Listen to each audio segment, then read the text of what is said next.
welcome to MetroArts. I'm your host, Shayna Fields Clark, and right here on MetroArts, we highlight some of the best in the business. From fine artists, photographers, performing artists, cinematographers, as well as musical artists, all from the Metro Detroit area. On today's show, we have dancer Tamar Davis, Detroit Film Theater curator Elliott Wilhelm, and rocker Steffanie Christi'an and her band FluxPhonic.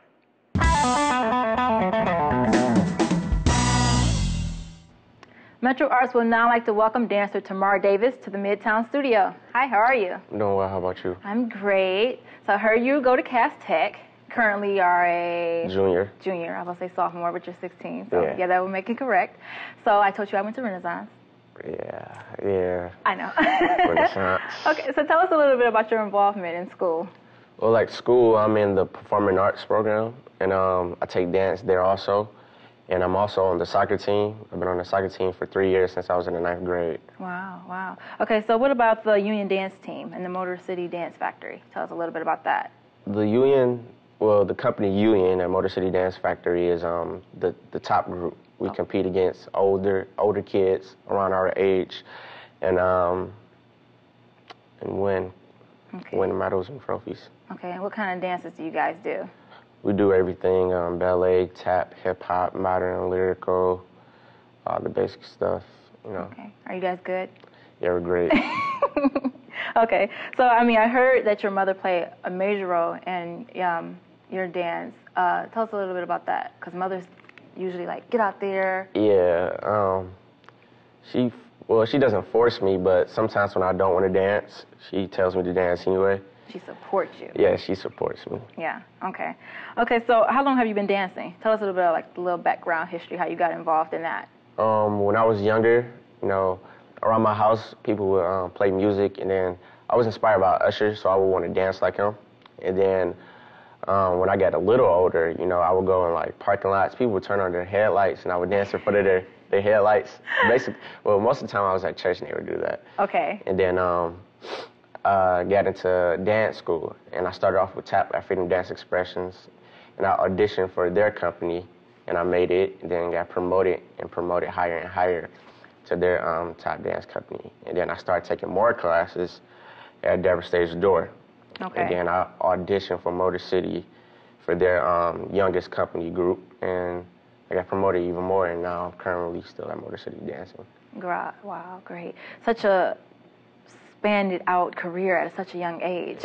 Yeah. So, okay, you also met and you danced with the choreographer Lorianne Gibson. Tell us a little bit about that. It was a hard-working class. She taught us a lot of things. I took hard work, dedication, and technique and applied it to my own dance moves and my own style. Okay. Is she anything like we see on TV? Yeah, she's just like that. She holds nothing back. Oh, we love her on TV. I love seeing her. Okay, so looking ahead, where do you see your future going into dance? I see it taking me next to Usher? Well, Justin Timberlake? I would want to be up there high. Okay. You can do it. Anything you put your mind to, you can do it, most definitely. Right. Okay, so where did you want people to gain from when they see you dance? What experience do you want them to take away? I want them to take away the fact that I give it my all. I want them to see that and, to take that from me and apply it to their own things. Okay, and then, people just besides your mom, how do your family support you on this? They support me a lot, actually. My father does, my aunt does, my grandmother. They support me a lot. Well, Tamara, we definitely look to see great things from you in the future. Thank you. Alrighty. And up next, Tamara will dance for us right here on MetroArts.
Hi, I'm Jennifer Johnson, one of the associate producers for MetroArts.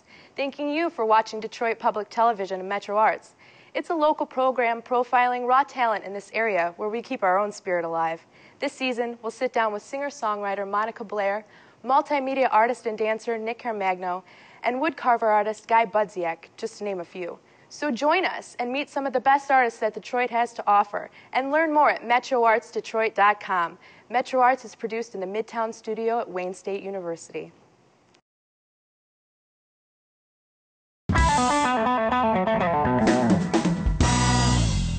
Our next guest is described in the Chicago Sun-Times by Pulitzer Prize-winning critic Roger Ebert as a brilliant programmer and critic. He was also nominated for 2 Emmys and was honored as Michigander of the Year in 1984 by the Detroit News. Please welcome Detroit Institute of Art curator Elliott Wilhelm. Hi, nice for you to join us here on MetroArts today. Thank you, Shana. Great to be here. Thank you. So can you tell us a little bit how you got started with Detroit Institute?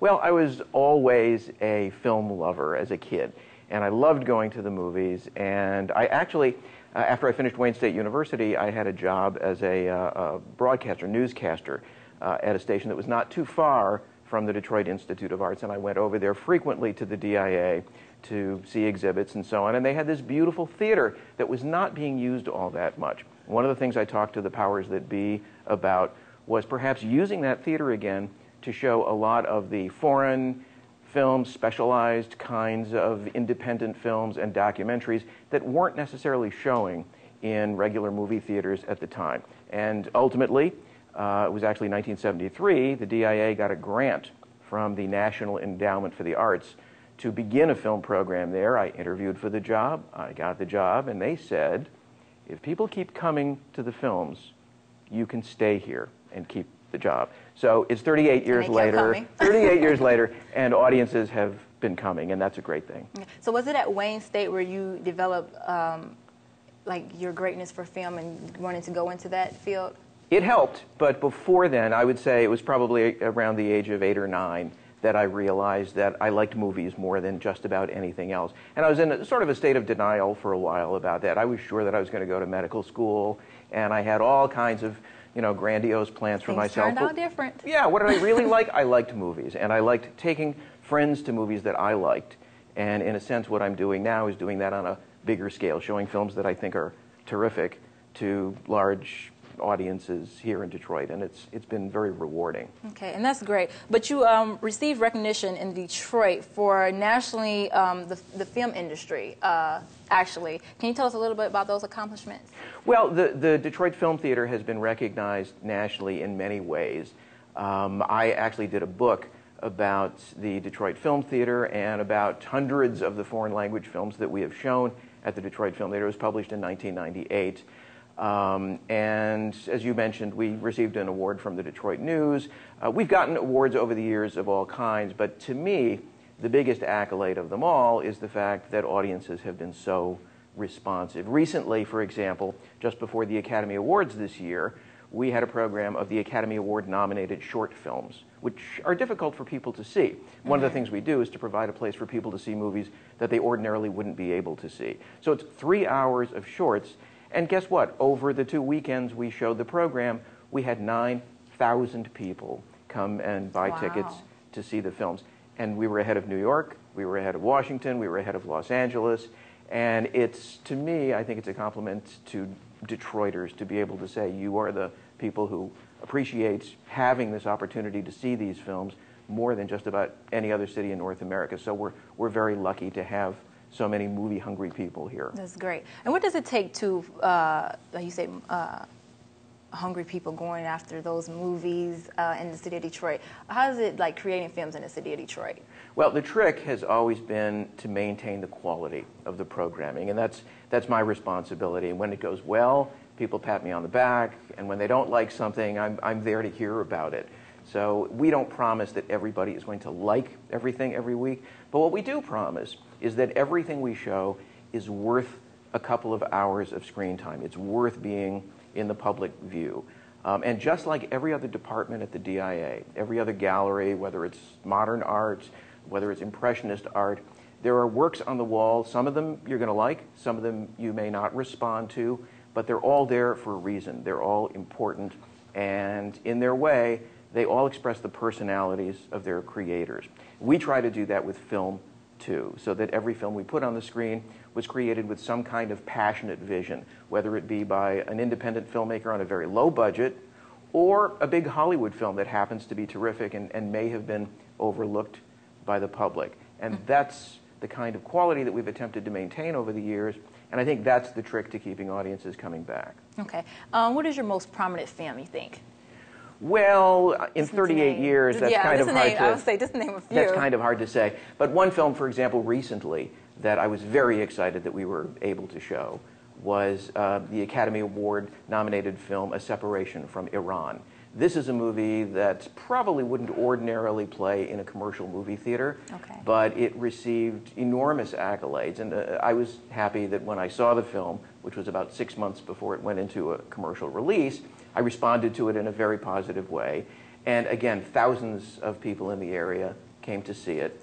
And a high-profile film like that does draw large audiences is great, but so is a wonderful movie that may only draw 80 people. And I have heard over the almost 4 decades that I've been doing this from people who've gone into film for a profession, people who've become directors, people who've become screenwriters, that they saw films when they were young at the Detroit Film Theater that influenced them and made them aware of the possibilities of motion pictures. That can happen with an audience of 1 as well as an audience of 9,000. So those are the kinds of stories that make us feel we're doing our job. Okay, well, thank you, Elliot, for joining us here on Metro Arts. It was a pleasure. Thank you, Shana, for inviting me. And thank you guys for tuning in to Metro Arts to see Elliott Wilhelm. Hi, I'm Daniel Dumas, one of the associate producers for Metro Arts. That means I'm partly responsible for gathering the artists that you enjoy each week here on our show. I just want to thank you for tuning in and also encourage you to find us on Facebook and Twitter and to support our show. We're working very hard to make sure we bring you a top quality show each week. Thank you, and remember to always support the artists in your community. Metro Arts is produced in the Midtown studio at Wayne State University.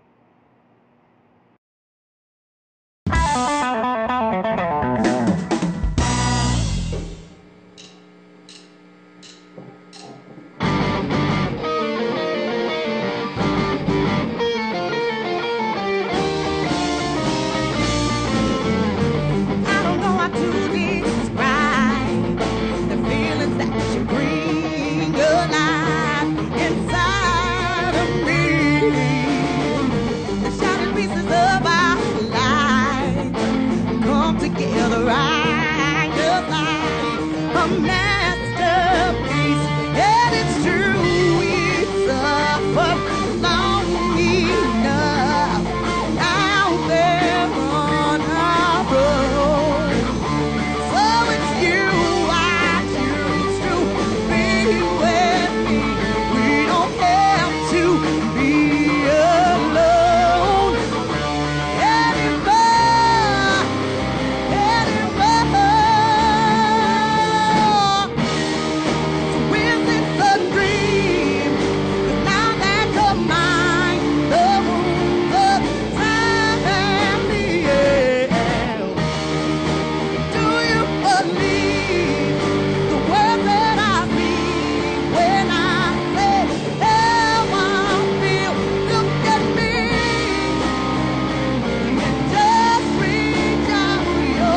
Great job, you guys. Excellent, excellent.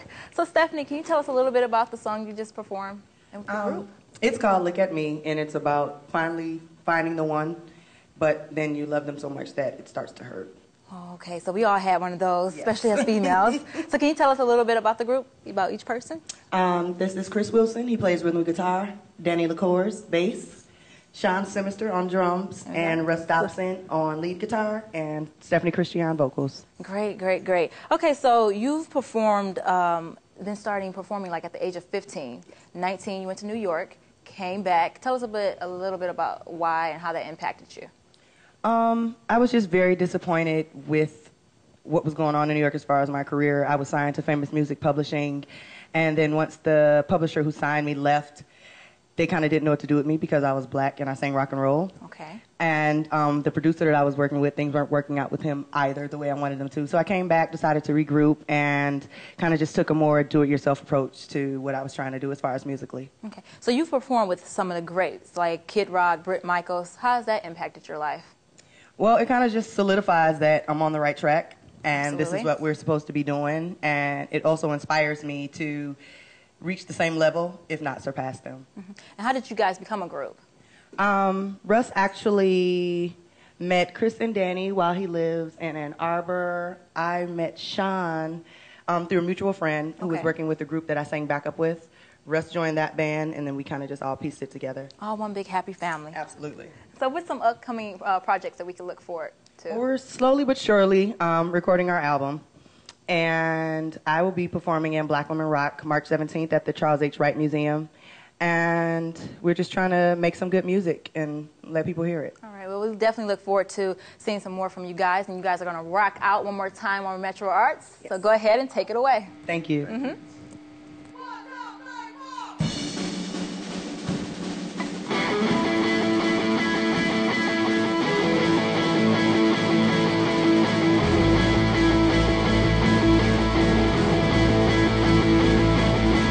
I hope he don't miss me, 'cause when I'm gone I do my share of wrong. I can't help it, people think I can be unlucky, but I won't lose. I hope he still wants me when I finally make it home. That he will forgive me of my sins and my tendency to roll. Not like I don't try, but so many cross my eye. I know you think I lost my mind. See what happens in due time. You're right and I'm not wrong for you. I know I'm not supposed to touch, but lately just asking for way too much. Asking for way too much. Believe me, next time you see me, I swear I'll be a different girl. Trust me, you'll see I can't stay this way for long. I got issues, not just with you, but with myself. I'm sure it's obvious. Can't help it, at least I'm honest, but with myself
Hi, I'm Timothy Orikri. You can see me and other artists when you watch MetroArts on Detroit Public Television.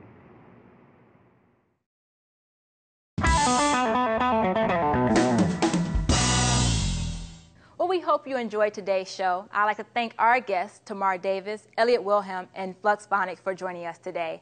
I'm your host on MetroArts, Shayna Fils Clark, reminding you to always support the arts in your community.